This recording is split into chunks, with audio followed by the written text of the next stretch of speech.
Hello, the internet, and welcome to the 10th anniversary and complete history of the Lego Movie. Prior to the Lego Movie, Lego has done some films before, like the Bionicle movies and Clutch Powers in 2010.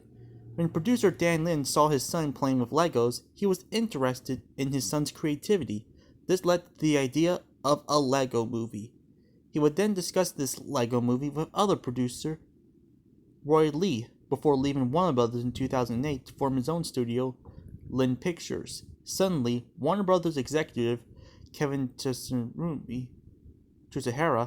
saw potential for a Lego Movie, following the company's purchase of the video game company Traveler's Tales in 2007, seeing this as Champion. By 2009, Kevin and Dan Hagman were in charge of writing the script, describing it as an action-adventure set in a Lego world.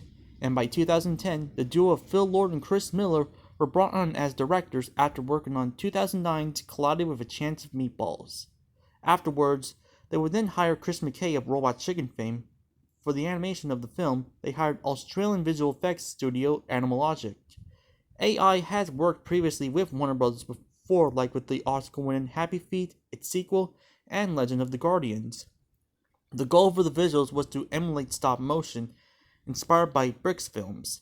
This was done by implementing live-action cinematography for the camera, have the regs be restricted to how Lego figures can move, and put in some tiny little details to give the illusion of realism, etc. This was done using Lego Digital Designer, which the files were saved and converted to design and animate this world. And so, on February 14th of 2014, the Lego Movie was released. The film follows Emmett Brogowski, a kind-hearted construction worker who suddenly finds the piece of resistance and is prophesied as the special one to save the entire Lego world from the clutches of Lord Business. Along with the help of Wildstyle, aka Lucy, the wise old man Vitruvius, Rainbow Kitty, and even Batman. I'm Batman. The film follows the very familiar story of the Chosen One, but adds in a new, unique world where everything is 100% Lego, the concept of master builders, and even a plot twist towards the end that I won't spoil. It also features tons of recognizable characters like from Star Wars, DC, etc. The film featured an all-star cast like Chris Pratt, Elizabeth Banks, Will Ferrell, Morgan Freeman, Charlie Day, Will Arnett, etc. But what really made this film stand out was the previously mentioned animation style. Despite being in CGI, the film features a more stylized look that looks more something out of stop motion, as opposed to other anime films that have the typical Pixar look. Couple that with some sharp comedy, a message of creativity, and you got one of the best films of 2014. The film received critical acclaim upon release, with most praise for its writing, humor, and animation. It was also a box office smash with $468.1 million. The film was even nominated for an Oscar for the song Everything is Awesome. Sadly, it wasn't nominated for Best Animated Feature, though it did win a BAFTA award. Around this film's release, Warner decided to reopen their animation studio after the failure of Looney Tunes Back in Action, that being Warner Animation Group. Due to the success of the Lego Movie, plenty of merch was made. Of course, there were Lego sets, but also clothes, clocks, etc. Plenty of shorts based on the film were made for the home media of the movie. Many characters from the movie appeared as playable characters in the Skylander-style Lego game, Lego Dimensions, in 2015, with Lucy being one of the star characters alongside Batman and Gandalf. Over in Legoland, Florida, there was a 4D attraction called the Lego Movie 4D, of a new adventure, which sees Emmett and friends go into a theme park called Bricks World, while also trying to stop a new villain called Bricksky Business, Lord's brother. Come 2017, which sees the release of not one, but two Lego movies. The first being the Lego Batman movie on February 10th. This sees Batman adopting a young boy called Dick Grayson, aka Robin, as they team up to save Gotham from Joker and other villains not from DC. It acts both as a spin-off to the Lego Movie and as a standalone Batman movie. by taking a spin on many Batman characters like Robin, Batgirl, the Joker, and even Batman himself, being both an homage and even parody of the legacy of Batman. Like before, got positive reviews and did well at the box office with $312 million. Some people even call this as a precursor to Spider-Man Into the Spider-Verse, another film by both Lord and Miller. Months later, on September 22nd, another LEGO movie was released.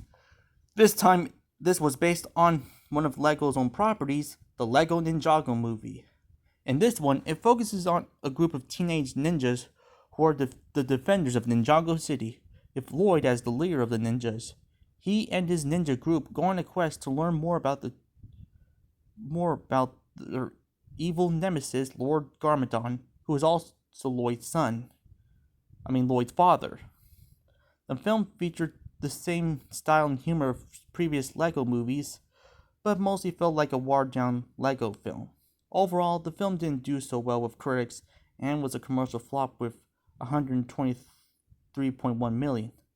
A year prior was a short before Warner Animation's Storks called The Master, which sees Sensei Wu going toe-to-toe with a chicken.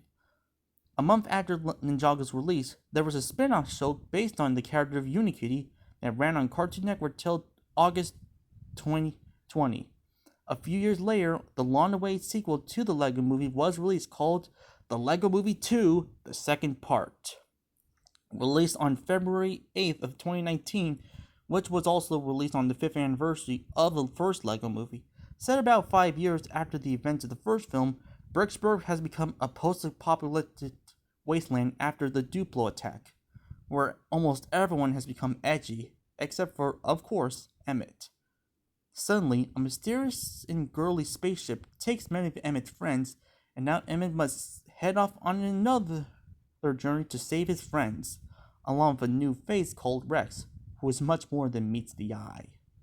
The film features tons of new characters like the not-so-evil Queen Reverend Wannabe and General Sweet Mayhem, who is basically a LEGO Friends doll. It also featured a more female-centered focus with themes of gender and featured music numbers, making this a musical. The film was released to positive reviews, saying that while not as clever as the first film, it was still a fun film nonetheless. Sadly, the film underperformed with only $199.6 million, especially considering that the film had a higher budget with $99 million. The studio were hoping that this would be another big hit like the first film, but sadly, that was not the case. The reason for not doing so well may have to do with franchise fatigue, especially considering that there are other films that are trying to be like the LEGO Movie, like the Playmobil Movie, and especially the Emoji Movie.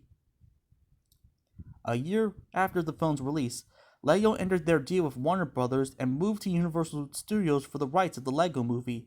There were plans for more LEGO films, like a sequel to the LEGO Batman movie and an original film called The $1 Million Brick, but after the failure of LEGO Movie 2, they never happened. As of 2024, nothing has been announced for a new LEGO movie.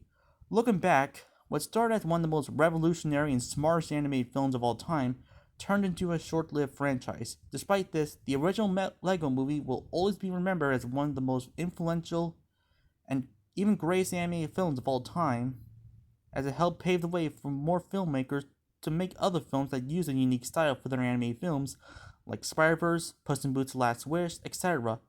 As we put away our toys, what should we be playing with next time? Well, I think it's time we go back in time and head into a little town called Bedrock. See ya! Don't forget to like, subscribe, and comment!